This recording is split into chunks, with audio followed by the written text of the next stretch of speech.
Buenas tardes, queridos estudiantes. Vamos a iniciar nuestra sesión de hoy tarde de Fundamentos de Filosofía Política.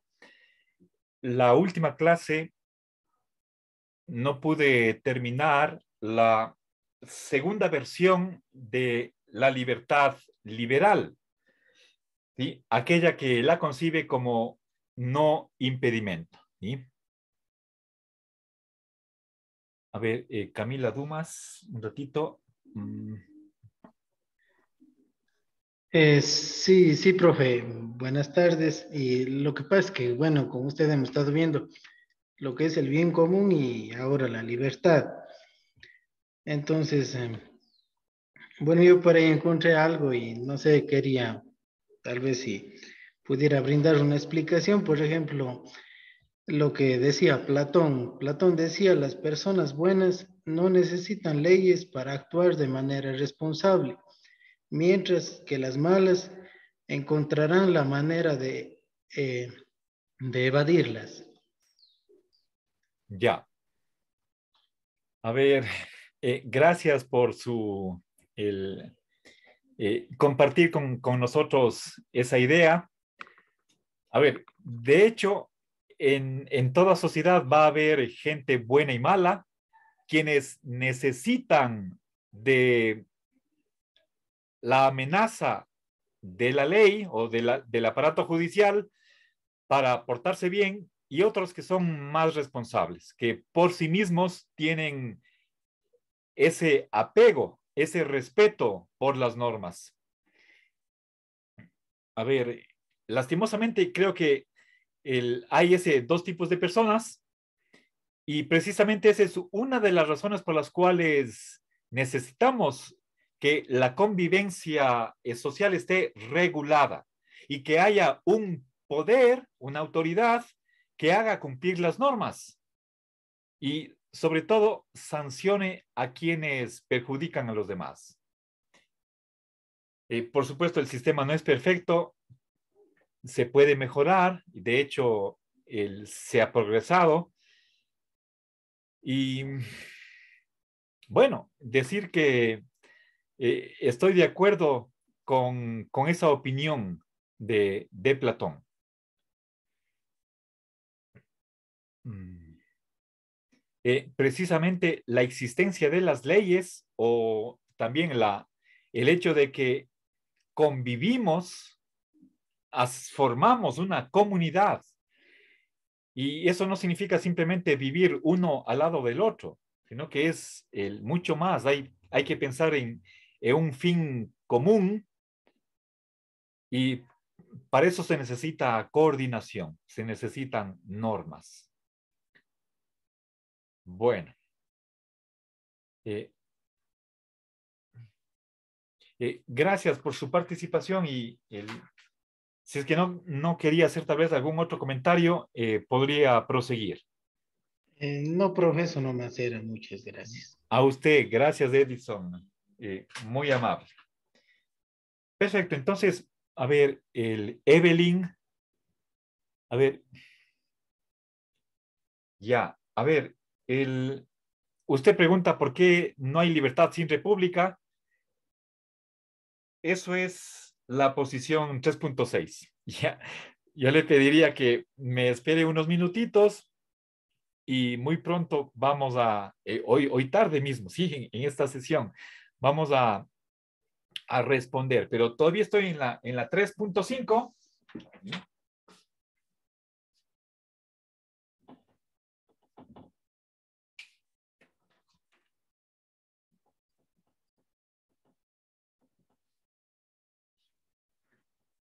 Recuerden, la libertad liberal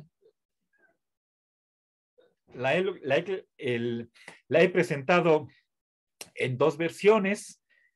Una de ellas dice que libertad significa hacer lo que uno quiere. Presenté un par de razones en contra, y estamos viendo la segunda, que es la de libertad como libertad negativa, ¿sí?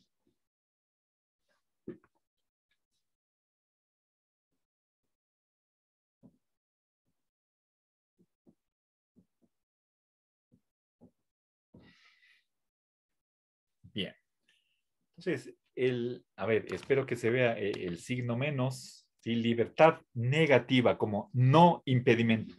¿Por qué esta libertad es negativa? Porque al momento de definirla, empleo la negación, ¿sí?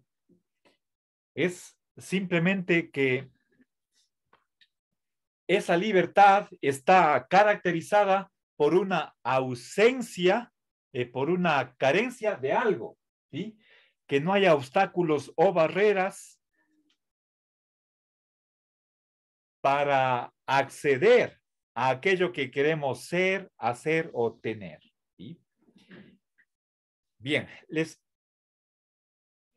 estaba indicando que uno de los representantes de esta concepción es Hobbes, aunque puede ser discutible la clasificación de Hobbes como un liberal. Yo creo que es una posición mucho más compleja, no fácilmente clasificable, pero en todo caso, él defendió esta concepción. A ver, entonces, ¿qué nos dice Hobbes?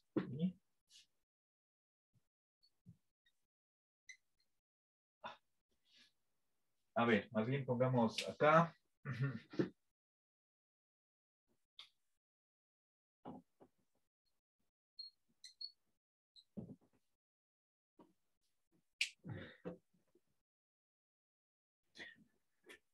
A ver, Hobbes está pensando que el impedimento que va a frustrar la realización de la libertad tendría que ser de tipo físico, ¿sí? Pensemos, por ejemplo, si es que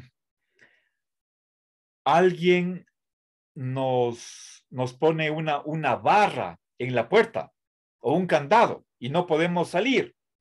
Ese es un impedimento físico.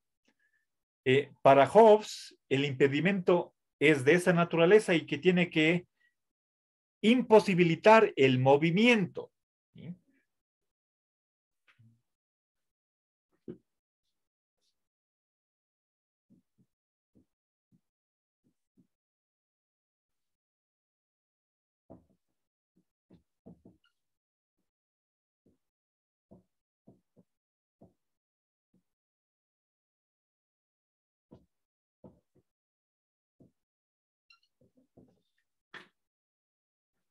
Bien. Entonces,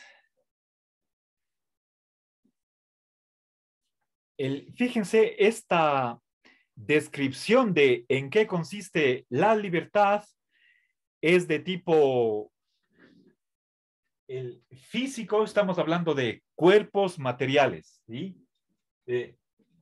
Yo les ponía, a ver, el ejemplo de que era común en tiempos de Hobbes para que veamos cómo analiza esa situación este filósofo. Imaginémonos un asaltante de caminos que mostrándonos un arma en tono amenazante, nos dice la bolsa o la vida, ¿sí? Bien, es como si nosotros camináramos por la calle a altas horas de la noche y alguien nos pida el celular o la billetera, ¿sí? Y nos muestra, por ejemplo, un cuchillo. Entonces,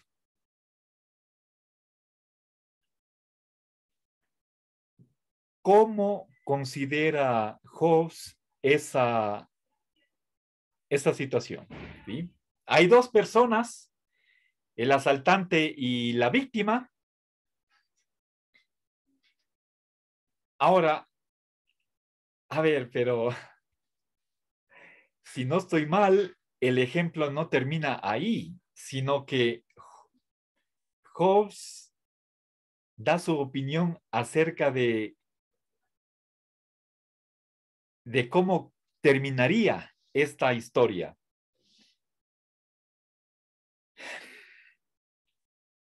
Si es que nosotros no queremos enfrentarnos al asaltante por riesgo de resultar heridos o muertos, ¿sí?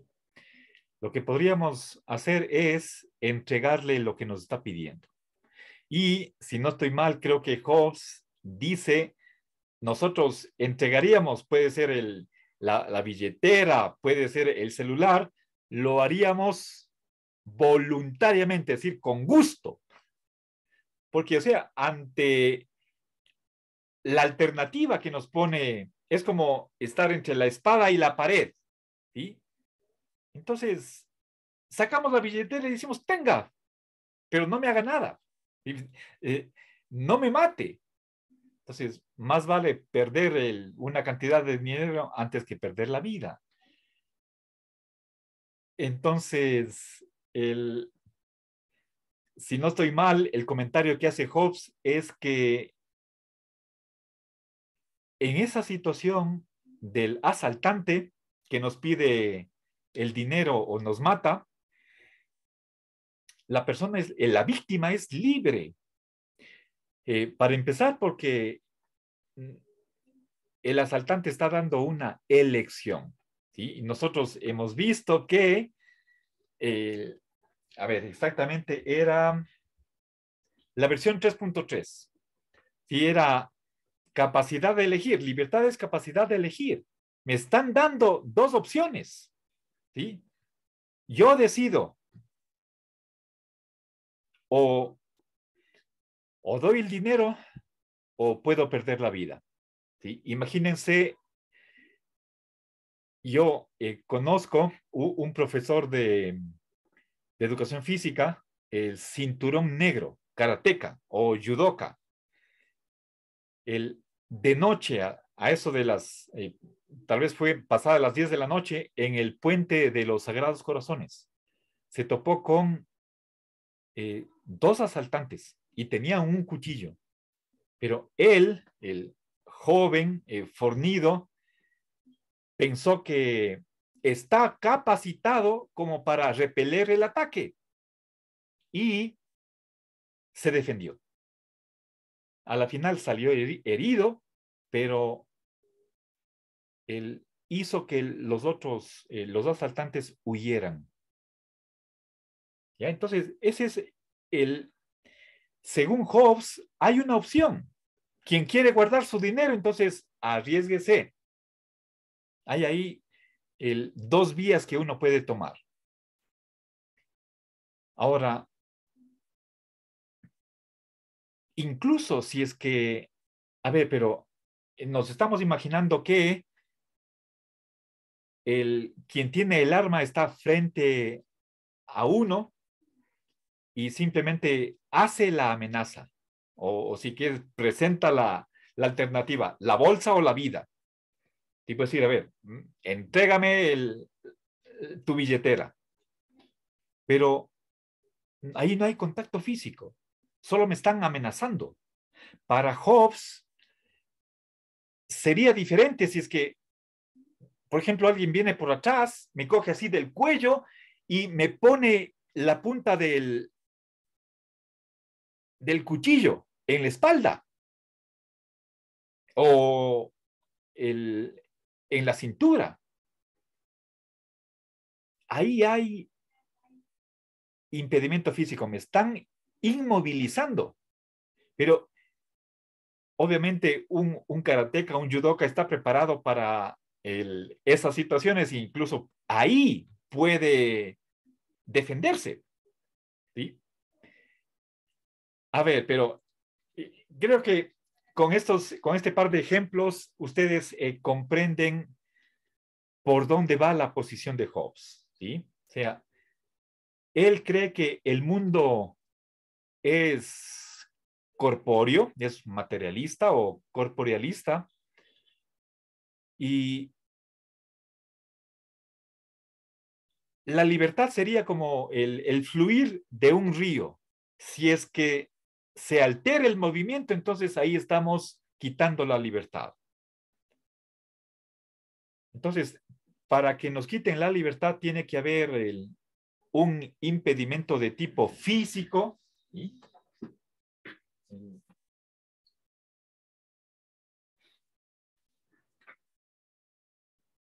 Bien, ahora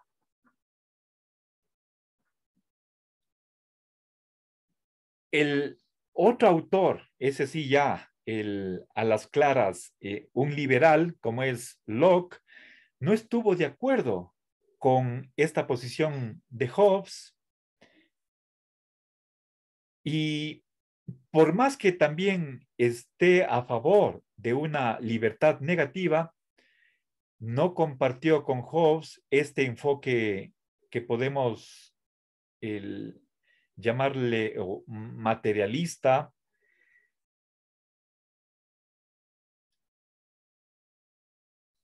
puesto que podemos considerar que el momento de hacer una amenaza, estamos ejerciendo presión para que la víctima ceda ante nuestros deseos. Eso es forzar la voluntad. ¿Sí? Entonces, pongamos eso como crítica.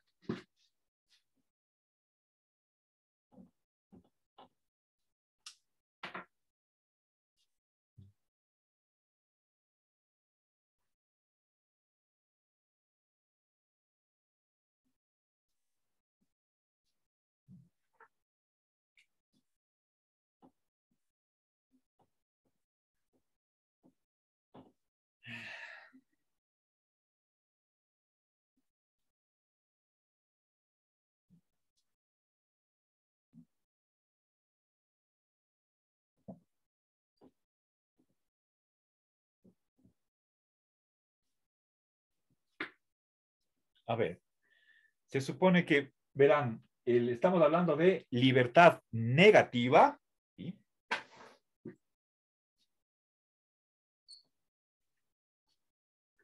Y negativa significa que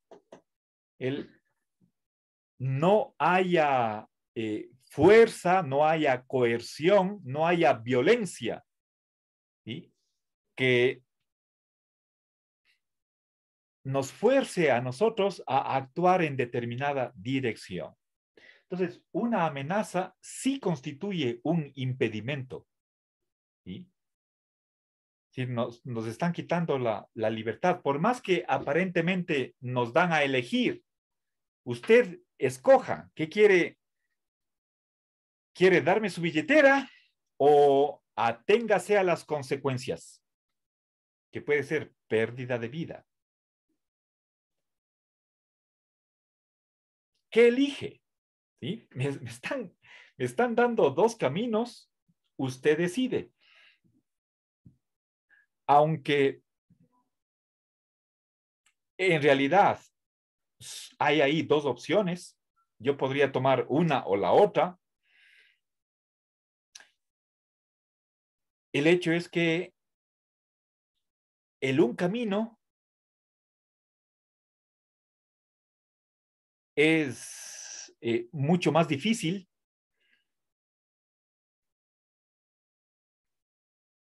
y casi como que me están cerrando esa opción. ¿Sí? Piensen, dejemos de lado al profesor de judo que logró el defenderse y los asaltantes desistieron de su intención.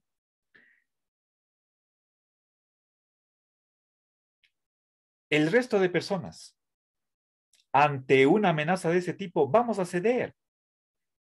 Yo personalmente no me considero capaz de enfrentarme con un asaltante armado. Y aunque no estuviera armado, y no me voy a dar de golpes para salvar la billetera. ¿Sí? Entonces, el hecho de que hay un peligro, un riesgo de daño personal en una de las opciones, eso prácticamente equivale como a cerrar esa vía, esa opción, como que está clausurada. Entonces, de las dos me quedo solamente con una. Entonces, la crítica contra Hobbes lo que dice es que cuando alguien pone un, un condicionante a una de las opciones, está quitando la libertad. ¿Sí? Entonces, ejerce presión, si es obstáculo.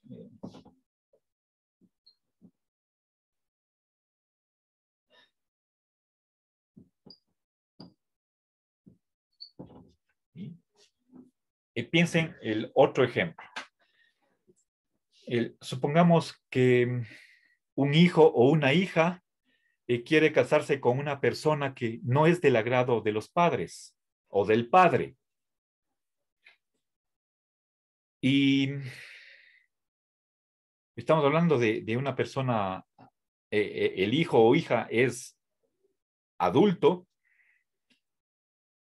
si tiene edad como para suficiente como para tomar libremente una decisión de ese tipo, de casarse con alguien,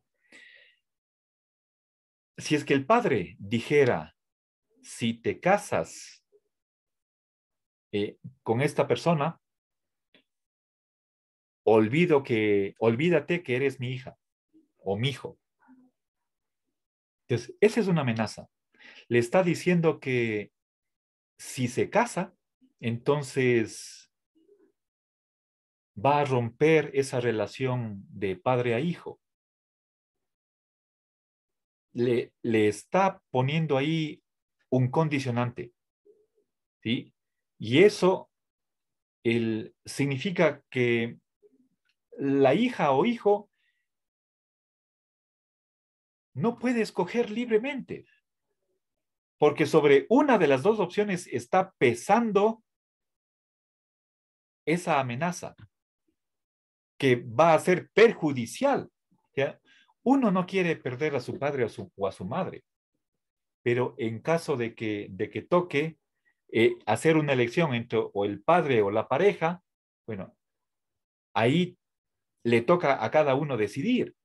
¿Sí? Pero el hecho de que el padre esté influenciando para que su hijo o hija adopte una posición que sea acorde con la del padre, entonces eso es no dejarle en libertad a que el hijo decida por su propia cuenta. ¿Sí? Bien, entonces esa es la crítica que se le ha hecho a Hobbes. ¿Sí? Por más que, es decir, para quitar la libertad no hace falta que el impedimento sea de tipo físico. ¿Sí? Entonces, una amenaza también quita la libertad. ¿Sí? Entonces, habría que...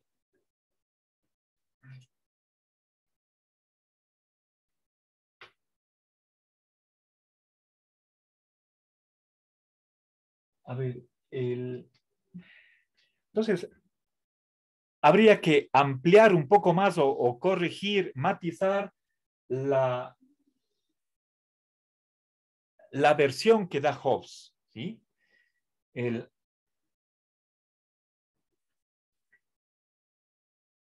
libertad es ausencia de interferencia que bloquee la intención del sujeto. ¿Sí?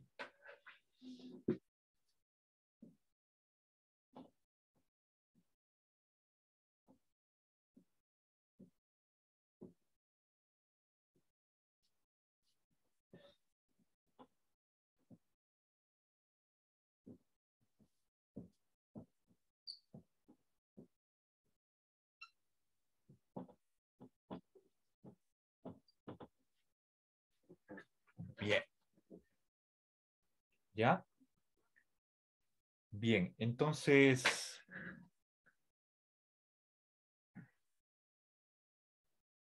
el Hobbes estaba hablando de algo corpóreo, en cambio, acá estamos hablando de algo mental. ¿Sí?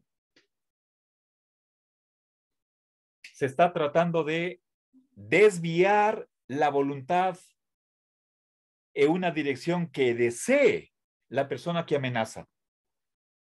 ¿Sí? Puedes decir, si te casas con esta persona, te vas de la casa. ¿Sí? Entonces, uno no quiere perder esa oportunidad de vivir en la casa. ¿Sí? Perdón un ratito.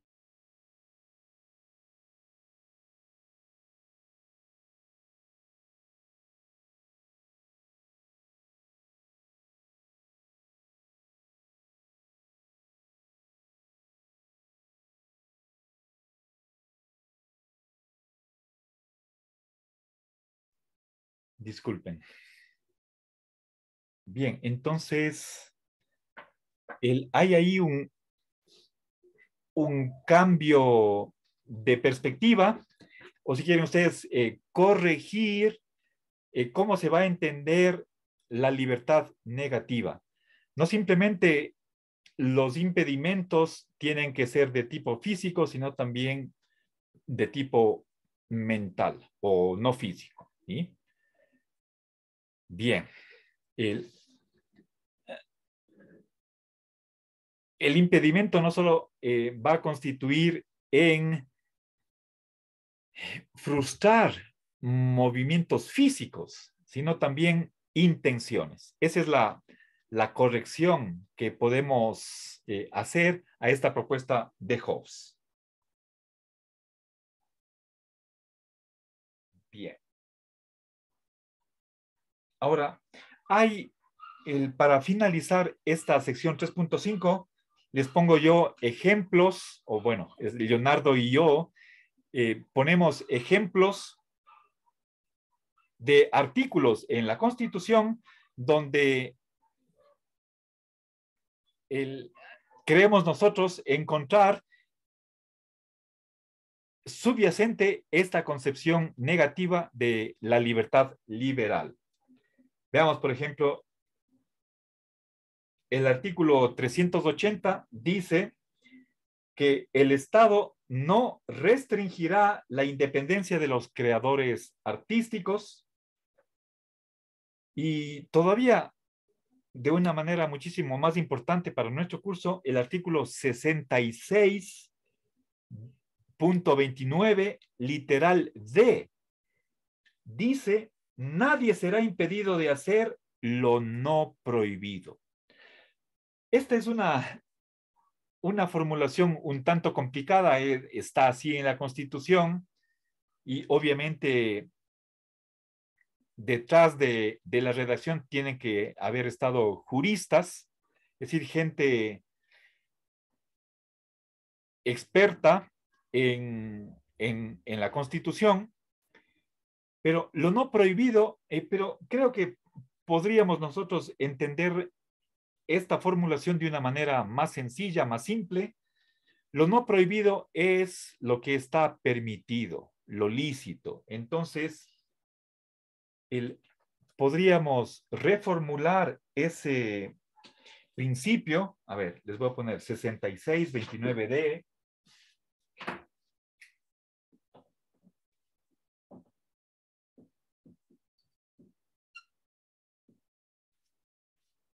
Que a nadie se le puede prohibir hacer lo lícito. ¿Sí?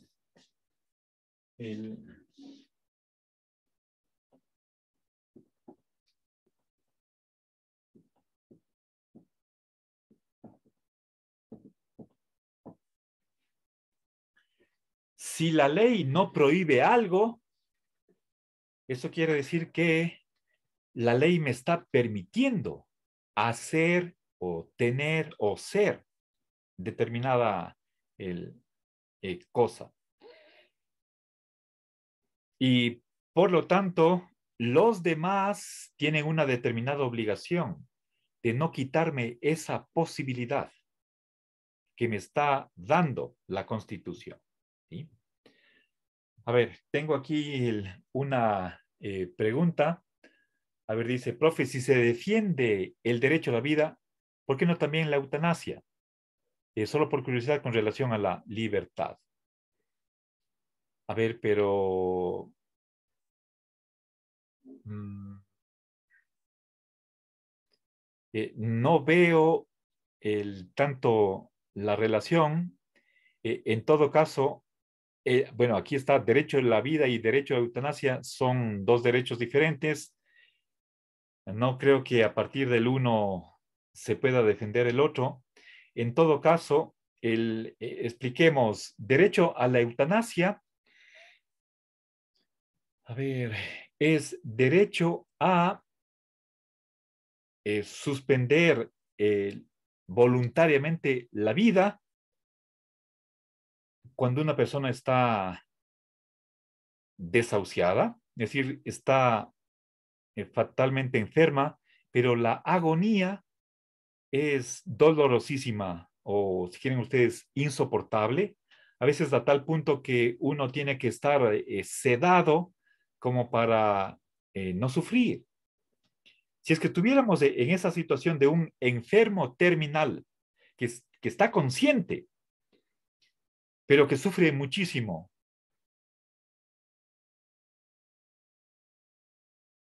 tiene derecho a cortar su propia vida voluntariamente, estando en su sano juicio, después de haber meditado mucho, desea morir, tiene derecho a quitarse la vida, puede ser con la asistencia de un doctor, o no tiene ese derecho y por lo tanto está obligado a, a vivir, pero con sufrimiento enorme. Obviamente, en esa situación sí, la libertad es una de las razones que se ha dado a favor de la eutanasia, ¿sí? Ese es un gran argumento. Si es que no perjudica a otros, pensemos, por ejemplo, alguien que tiene una deuda que no ha pagado todavía y está en esa situación. Eso sería una particularidad, una dificultad de si tiene derecho o no a la eutanasia, ¿sí? A ver, pero creo que el discutir más la cuestión de la eutanasia un poco nos desvía el, de nuestro problema central. Por supuesto, agradezco la pregunta, la inquietud, la acepto plenamente, bienvenida, pero simplemente mi respuesta sería la de que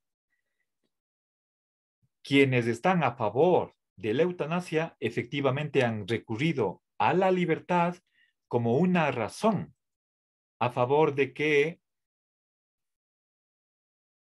estaría en manos de la persona el decidir continuar viviendo o no. Eso significaría que la vida, hablando de seres humanos, es un derecho de libertad, en el sentido de que está a disposición del sujeto. Si es que es así, y bueno, aquí hago la conexión que no vi al comienzo entre derecho a la vida y derecho a la eutanasia, efectivamente sí, corrijo mis palabras iniciales, dependiendo de qué tipo de derecho sea aquel de la vida, si es que es de libertad, entonces el, el enfermo terminal decide. Pero si es que es un derecho de bienestar, entonces está obligado a vivir, por más que sufra muchísimo. Es un derecho, sería un derecho deber. Yo personalmente creo que sí hay derecho a la eutanasia cuando la vida el, solo permite, no, o sea, ya no hay otra manera sino solamente vivir para sufrir. Yo creo que en esa situación la persona tiene derecho a suspender su vida. ¿Sí? Bueno, pero el, eso normalmente ese problema se lo topa en ética. Por supuesto, tiene que haber también en el ordenamiento jurídico, tiene que haber un, alguna ley que diga es un derecho o no, o está prohibido. Pero más se lo suele considerar como un problema de ética aplicada. Por supuesto, tiene consecuencias o implicaciones jurídicas, pero el, solo indirectamente se conecta con el problema de la libertad. Entonces, espero que con estos comentarios haya podido satisfacer en alguna medida su inquietud. ¿Sí? Pero si me permite, quisiera volver a, a tratar la cuestión de la libertad. ¿Sí? Bien. Ahora, fíjense, entonces, este artículo lo escribo en el pizarrón porque es importantísimo. ¿Sí? Bien, si es que algo no está prohibido por la ley, entonces tenemos derecho de hacerlo. ¿Sí? A ver, verán, aunque aquí ya en la concepción liberal se menciona esta tesis que voy a indicar inmediatamente, creo que mejor habría sido ponerle esta idea bajo el siguiente acápite de libertad republicana. Bueno, pero está ahí.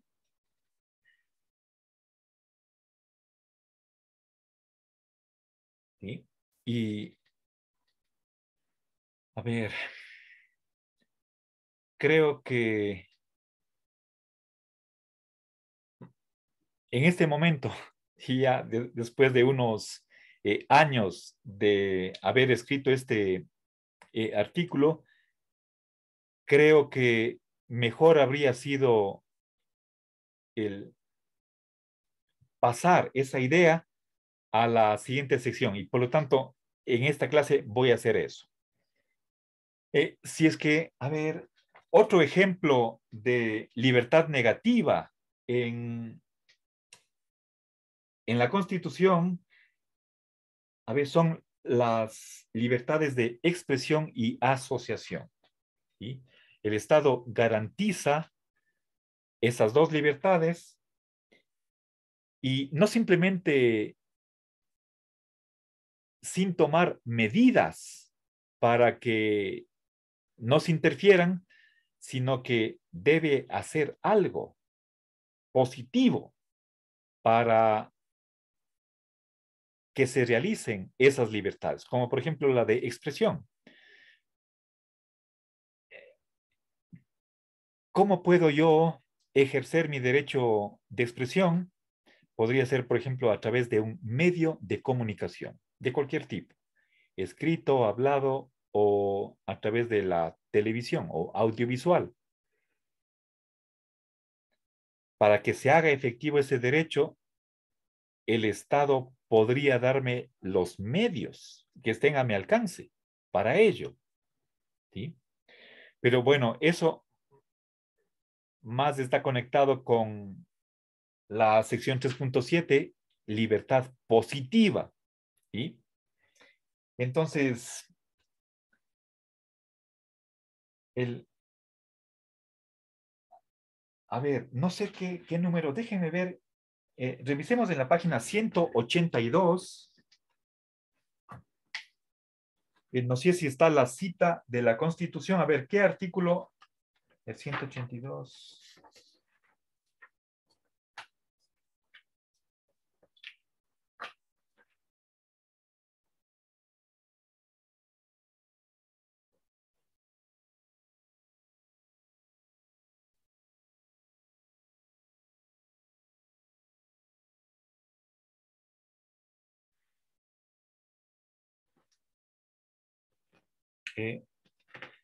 Miren, por ejemplo, artículo 66, numeral 16 y 17, libertad de contratación, libertad de trabajo.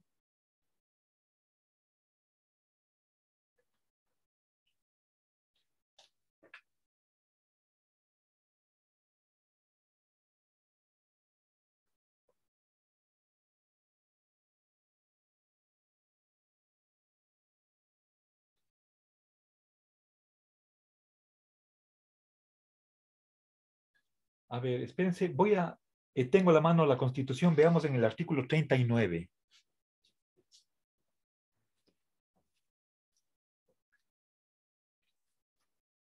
A ver, dice, relacionado con los jóvenes, dice, el Estado garantizará los derechos de los jóvenes de las jóvenes y los jóvenes y promoverá su efectivo ejercicio a través de políticas y programas, instituciones y recursos que aseguren y mantengan de modo permanente su participación e inclusión en todos los ámbitos, en particular en los espacios de poder político. A ver, un ratito.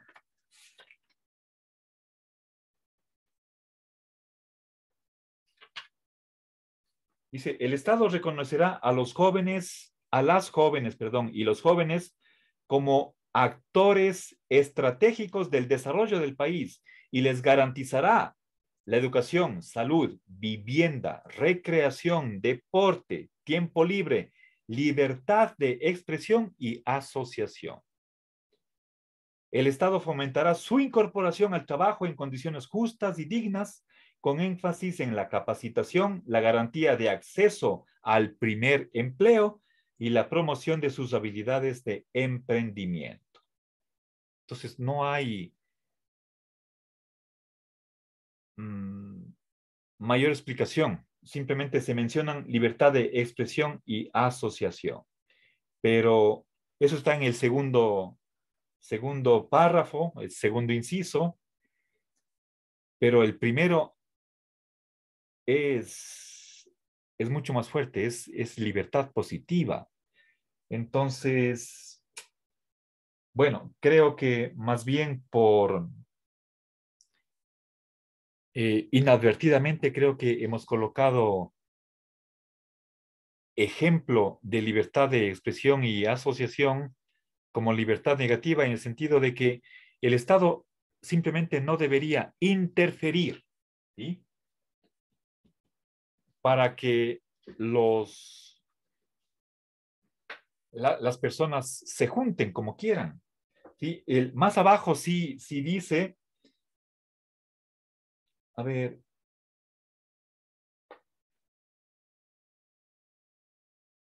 fíjense, es el artículo 326, numeral 7, dice que se encuentra garantizado el derecho y la libertad de organización de las personas trabajadoras sin autorización previa. No hay que pedir permiso para formar un sindicato. ¿Sí? Entonces, ahí está ese sí es un ejemplo correcto de libertad negativa. ¿Sí? Bueno.